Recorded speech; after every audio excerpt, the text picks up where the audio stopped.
മക്കളെ നമ്മുടെ പാർട്ട് 1 അതായത് നമ്മളിപ്പോൾ ഡിസ്കസ് ചെയ്യുന്നത് ഫസ്റ്റ് സെക്ഷൻ ആണ്, ഫസ്റ്റ് പേപ്പർ 1 ആണ്. ആ പേപ്പർ 1 ഏറ്റവും ലാസ്റ്റ് ക്വസ്റ്റ്യനിലേക്കാണ് നമ്മൾ കടക്കുന്നത്.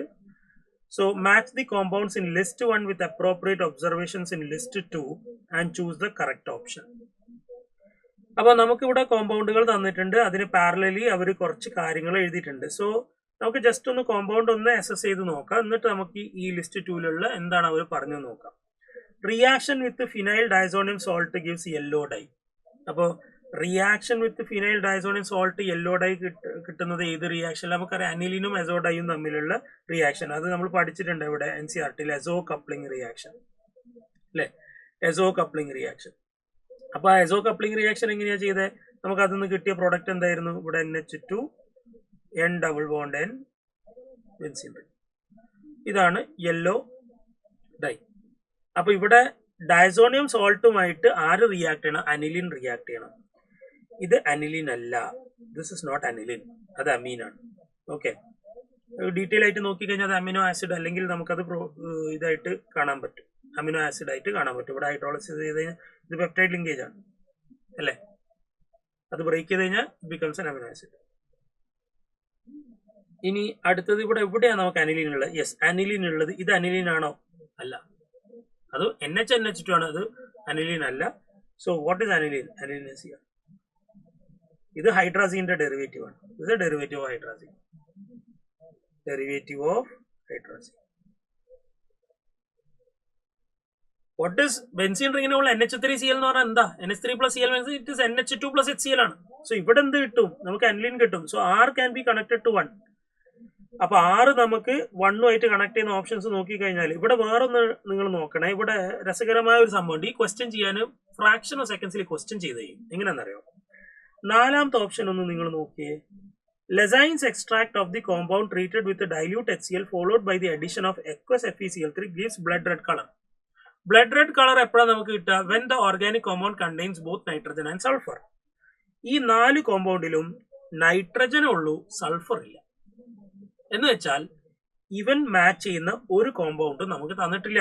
ഇപ്പൊ 4 ഓപ്ഷൻ ഉള്ള എല്ലാത്തിനെയും നമുക്ക് അവിടെ തന്നെ ക്യാൻസൽ ചെയ്യാം. 50% ഓപ്ഷൻസ് അവിടെ കട്ടായി. ഇനി നമ്മളിപ്പോ ഫസ്റ്റ് കേസിൽ നമുക്ക് കിട്ടി R1 വരുന്നത്. R1 വരുന്നത് നിങ്ങൾ നോക്കുക, R1 വരുന്നത്, പിന്നെ ബാക്കിയുള്ളത് ബിയും ഡി ആണ്. ആൻസർ ബി ആണ്. കഴിഞ്ഞു, ആൻസർ അവിടെയായി. എന്നാലും നമുക്ക് ഓരോന്നോരോന്നായിട്ട് ജസ്റ്റ് അസസ് ചെയ്യാം. അടുത്ത് നോക്കുക, റിയാക്ഷൻ വിത്ത് നിൻഹൈഡ്രീൻ. മക്കൾ നോക്കണം, നിൻഹൈഡ്രീൻ ടെസ്റ്റ് നമ്മൾ എന്തിനാ ചെയ്യുന്നത്? നിൻഹൈഡ്രീൻ ടെസ്റ്റ് എന്തിൻ്റെയാ? ഇത് POC എന്ന് വന്ന കേട്ടോ, POC അതായത് പ്രാക്ടിക്കൽ ഓർഗാനിക് കെമിസ്ട്രി എന്നുള്ള ക്വസ്റ്റ്യൻ ആണ്. ഇപ്പൊ നിൻഹൈഡ്രീൻ ടെസ്റ്റ് നമുക്കറിയാം ആരൊക്കെ തരാം. പെപ്റ്റൈഡ്സിൽ നമ്മൾ ചെയ്യാറുണ്ട്, പോളിപെപ്റ്റൈഡ്സിൽ ചെയ്യാറുണ്ട്, അമൈനോ ആസിഡ്സ് തരാറുണ്ട്, ദെൻ പ്രോട്ടീൻസിൽ നമ്മൾ ചെയ്യാറുണ്ട്. ഇതിലൊക്കെ ചെയ്ത് കഴിഞ്ഞാൽ നമുക്ക് എന്ത് കളറാണ് കിട്ടുക? പേർപ്പിൾ ഓർ വയലറ്റ് കളർ കിട്ടും അല്ലെ, പേർപ്പിൾ ഓർ വയലറ്റ് കളറേഷൻ കിട്ടും. ഇനി ഇതില് നിൻഹൈഡ്രീൻ ടെസ്റ്റ് തരുന്ന ആളാവണം. നിൻഹൈഡ്രീൻ ടെസ്റ്റ് ആണ് ഒന്നുകിൽ അമൈനോ ആസിഡ്, ഹൈഡ്രോളിസിന് ശേഷം അമൈനോ ആസിഡ് ആയിരിക്കണം, അല്ലെങ്കിൽ പോളിപെപ്റ്റൈഡോ പെപ്റ്റൈഡ് ലിങ്കേജോ പ്രോട്ടീനോ ഒക്കെ ആയിരിക്കണം. അപ്പൊ ഇവിടെ നിങ്ങൾ നോക്കിക്കഴിഞ്ഞാൽ ഇവിടെ നമുക്കൊരു അമൈഡ് ലിങ്കേജ് കാണാം. എന്ന് വെച്ചാൽ അവിടെ പെപ്റ്റൈഡ് ലിങ്കേജ് ഉണ്ട്. എന്ന് വെച്ചാൽ ഇവരെന്ത് ചെയ്യും? നിൻഹൈഡ്രീൻ ടെസ്റ്റ് തരും. പക്ഷെ FeCl3 ആയിട്ടും റിയാക്ട് ആണ്. FeCl3 ടെസ്റ്റ് തരുന്ന ആരൊക്കെയാ? ഫിനോൾ. സോ ഇവിടെ ഫിനോളും ഉണ്ട്. സോ പീനെ നമുക്ക് കണക്ട് ചെയ്യാം. P can be connected to 2. അപ്പൊ P2 ആണെന്ന് മനസ്സിലായി. സോ ഇവൻ R ആണ്, ഇവൻ P ആണ്. അടുത്ത reaction with glucose will give corresponding hydrazone. അപ്പൊ ഹൈഡ്രാസീന്റെ ഡെറിവേറ്റീവ് ആയിട്ട് റിയാക്ട് ചെയ്താലല്ലേ ഹൈഡ്രാസോൺ കിട്ടുക. സോ ഒബ്വിയസ്ലി 3 എന്ന് പറയുന്നത് എന്താണ്? S ആണ്. ഇനി നമുക്ക് 5 മാത്രം നോക്കിയാൽ മതി.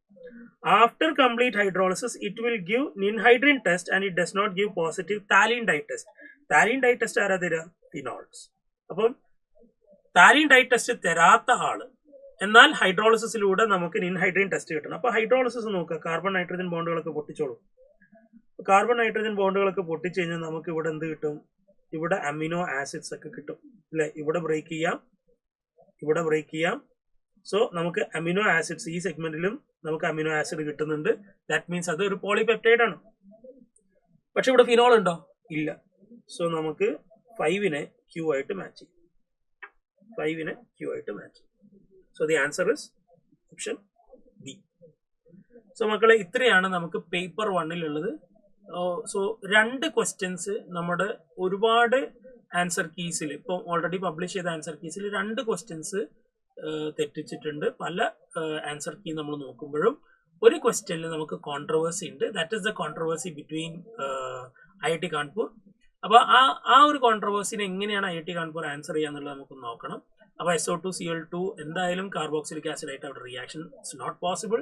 നമ്മൾ ഏത് റെഫറൻസ് ബുക്ക് എടുത്താലും നമുക്ക് അങ്ങനെ റിയാക്ഷൻ കാണാൻ പറ്റില്ല. ഏത് റിസർച്ച് പേപ്പേഴ്സ് അനലൈസ് ചെയ്താലും നമുക്ക് അങ്ങനെ ഒരു റിയാക്ഷൻ കാണാൻ കഴിയില്ല.